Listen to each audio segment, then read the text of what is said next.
Hello students, welcome to arch chemistry. So ಬಹಳ ಜನ ವಿದ್ಯಾರ್ಥಿಗಳು ಈ ಒಂದು ವಿಷಯವನ್ನು ಫೀಲ್ ಮಾಡಿರ್ತಾರೆ. ದಟ್ ಈಸ್ ನಿನ್ನೆ ನಡೆದಂತಹ ಫಿಸಿಕ್ಸ್ ಎಕ್ಸಾಮಿನೇಷನ್ MCQs.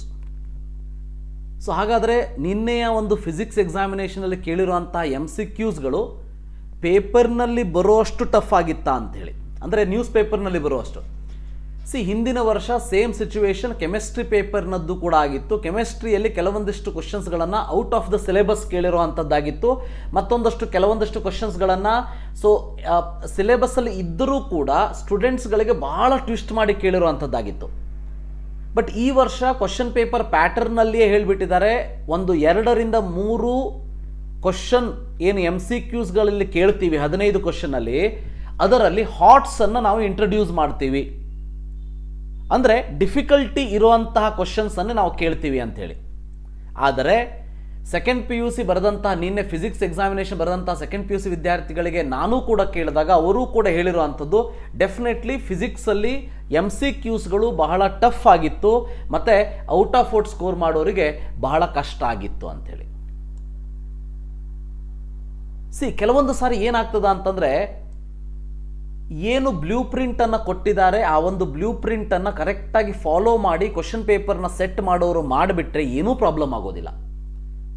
ಬಟ್ ಬಹಳ ಕಡಿಮೆ ಸಾರಿ, ಕೆಲವು ಸಾರಿ ಆಗೋದೇನಂತಂದರೆ, ಕೆಲವು ಟೀಚರ್ಸ್ಗಳು ಇನ್ಕ್ಲೂಡಿಂಗ್ ನಾನು ಕೂಡ ಆ್ಯಸ್ ಅ ಟೀಚರ್ ಹೇಳ್ತಾ ಇದ್ದೀನಿ, ಕೆಲವು ಟೀಚರ್ಸ್ಗಳು ತಮ್ಮ ಬುದ್ಧಿವಂತಿಕೆಯನ್ನು ಪೇಪರ್ನಲ್ಲಿ ತೋರಿಸೋದಕ್ಕೆ ಹೋಗಿಬಿಟ್ಟು ವಿದ್ಯಾರ್ಥಿಗಳಿಗೆ ಆ ಒಂದು ಸಬ್ಜೆಕ್ಟನ್ನು ಕಬ್ಬಿಣದ ಕಡಲೆಯನ್ನಾಗಿ ಮಾಡುವಂತಹ ಸಂದರ್ಭಗಳು ಬಹಳ ನಾವು ಲಾಸ್ಟ್ ಕೂಡ ನೋಡಿದ್ದೀವಿ, ಈ ವರ್ಷನೂ ಕೂಡ ನೋಡ್ತಾ ಇದ್ದೀವಿ. ವಿದ್ಯಾರ್ಥಿಗಳ ತಲೆಯಲ್ಲಿ ನನಗೆ ಬಹಳ ಜನ ವಿದ್ಯಾರ್ಥಿಗಳು ಬಂದು ಕೇಳಿದರು, ಸರ್ ಈಗ 4 ಸಬ್ಜೆಕ್ಟಲ್ಲಿ ಒಂದಂತೂ ಟಫ್ ಕೇಳ್ತಾರಂತೆ, ಯಾವ ಸಬ್ಜೆಕ್ಟ್ ಕೇಳ್ಬೋದು ಅಂಥೇಳಿ ಈ ಎಕ್ಸಾಮ್ಗಿಂತ ಮುಂಚೆ ಹೇಳ್ತಿದ್ರು. ನಾನು ಆವಾಗ ಅವ್ರಿಗೆ ಸಮಾಧಾನ ಮಾಡಿ ಕಳಿಸ್ತಿದ್ದೆ, ಹಾಗೇನು ಇರೋದಿಲ್ಲಪ್ಪ, ರ್ಯಾಂಡಮ್ ಆಗಿ ಇರ್ತದೆ. ಯಾಕಂದರೆ ಇದು ಎಲ್ಲೂ ಕೂಡ ಇದು ಎಕ್ಸಾಕ್ಟ್ ಪ್ಯಾಟರ್ನ್ ಅಲ್ಲ. ಈ ವರ್ಷ ಕೆಮಿಸ್ಟ್ರಿ ಟಫ್ ತೆಗೆದಿದ್ದೀವಿ, ನೆಕ್ಸ್ಟ್ ಇಯರ್ ಮ್ಯಾಥ್ಸ್ ಟಫ್ ತೆಗಿಯೋನಂತೆ, ಅದಕ್ಕೂ ನೆಕ್ಸ್ಟ್ ಇಯರ್ ಫಿಸಿಕ್ಸ್ ಟಫ್ ತೆಗಿಯೋನಂತೆ ಅಂತೇಳಿ. ಎಲ್ಲ ಕ್ವಶನ್ ಪೇಪರ್ಗಳು 40% ಮಿನಿಮಮ್ ಪಾಸಿಂಗ್ ಇರಲೇಬೇಕು, ಇಲ್ಲ ಅಂತ ಏನಿಲ್ಲ. ಆದರೆ ಕೆಲವೊಂದಷ್ಟು ಕ್ವಶನ್ಸ್ಗಳು ಇಲ್ಲಿ ಹೇಳಿರೋದೇನಂತಂದರೆ, ಟೈಮ್ಸ್ ಗ್ರೂಪ್ದವರು ಮಂಗಳೂರು ಎಡಿಷನ್ನಲ್ಲಿ students and faculties pointed out that those who have set the question paper have not followed the guidelines and asked questions from NEET JEE syllabus. ಫಿಸಿಕ್ಸಲ್ಲಿ ನಾನು ನೋಡಿರುವಂಥ ಪ್ರಕಾರ ಕೆಲವೊಂದು 2 ರಿಂದ 3 ಕ್ವಶನ್ಗಳು ನ್ಯೂಮರಿಕಲಲ್ಲಿ ಕೇಳೋ ಹಾಗಿತ್ತು, ಅಂದರೆ ಫಾರ್ಮುಲಾವನ್ನು ಸಬ್ಸ್ಟಿಟ್ಯೂಟ್ ಮಾಡಿ ಮಾಡುವಂಥದ್ದಾಗಿತ್ತು. But according to the rules ಏನಿದೆ ಅಂತಂದರೆ, ಕ್ಲಿಯರ್ ಕಟ್ಟಾಗಿ ಫಾರ್ಮುಲಾ ಬೇಸ್ಡ್ ಇಲ್ಲದೆ ಇರುವಂಥ ಡೈರೆಕ್ಟ್ ನ್ಯೂಮರಿಕಲನ್ನು ಕೇಳಬಹುದೇ ಹೊರತು ಅಂಥ ನ್ಯೂಮರಿಕಲ್ನ ಕೇಳೋ ಹಾಗಿಲ್ಲ ಅಂಥೇಳಿ. ಆದರೆ ಲೆಕ್ಚರರ್ಸ್ಗಳು ಪೇಪರ್ನ ಸೆಟ್ ಮಾಡಬೇಕಾದ್ರೆ ಇವೆಲ್ಲ ಗೈಡ್ಲೈನ್ಸನ್ನು 100% ಫಾಲೋ ಮಾಡಿದರೆ ಯಾವುದೇ ರೀತಿ ಪ್ರಾಬ್ಲಮ್ ಆಗೋದಿಲ್ಲ.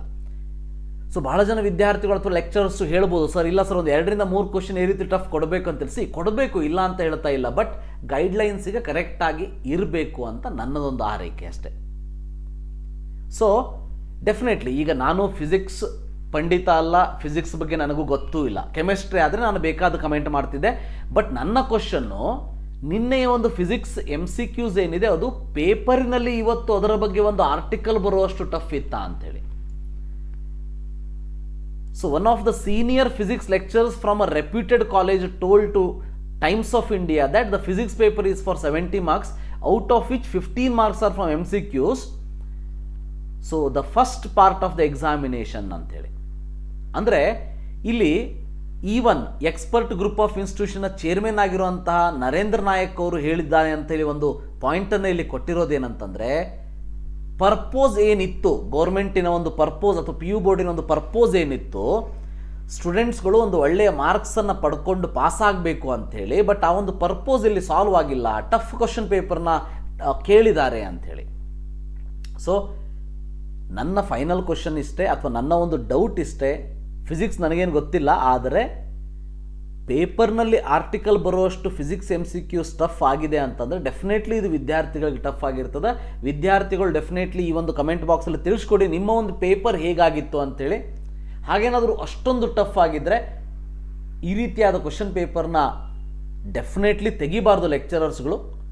ಸೊ ಯಾಕಂತಂದರೆ ಲೆಕ್ಚರರ್ಸ್ಗಳು ತಮ್ಮ ಬುದ್ಧಿವಂತಿಕೆಯನ್ನು ಪೇಪರ್ನಲ್ಲಿ ತೋರಿಸೋದಕ್ಕೆ ಹೋಗೋದಕ್ಕಿಂತ ವಿದ್ಯಾರ್ಥಿಗಳು ಯಾವ ರೀತಿಯಲ್ಲಿ ಓದಿರೋದ್ರಲ್ಲೇ ಟಫ್ ಅಂದರೆ ಟ್ವಿಸ್ಟ್ ಆಗಿ ಕೇಳಿದಾಗ ಯಾವ ರೀತಿ ಆನ್ಸರ್ ಹೇಳ್ಬೋದು ಅಂತೇಳಿ ಆ ಒಂದು 2 ರಿಂದ 3 ಹಾಟ್ಸ್ ಅಂಥೇಳಿ ನಾವೇನು ಹೈಯರ್ ಆರ್ಡರ್ ಥಿಂಕಿಂಗ್ ಸ್ಕಿಲ್ಸಿಂದ ಕ್ವಶನ್ನ ಕೇಳಬೇಕು ಅಂತ ಏನು ಹೇಳಿದ್ದಾರೆ PU ಬೋರ್ಡ್ದವರು, ಅದನ್ನು ಕೇಳ್ಬೋದಿತ್ತು ಅನ್ನೋದು ನನ್ನದೊಂದು ಅಭಿಪ್ರಾಯ ಇಲ್ಲಿ ಅಷ್ಟೇ.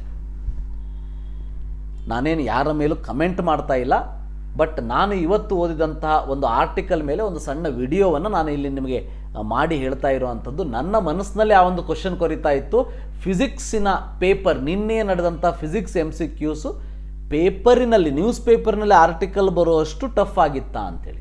ಇದಕ್ಕೆ ಸೊಲ್ಯೂಷನ್ PU ಬೋರ್ಡ್ದವರೇ ಕೊಡಬೇಕು, ಇದಕ್ಕೆ ಅಭಿಪ್ರಾಯ ನಮ್ಮ ಪ್ರೀತಿಯ ವಿದ್ಯಾರ್ಥಿಗಳು ಕೊಡಬೇಕು. So welcome to your comments. Thank you. Have a nice day.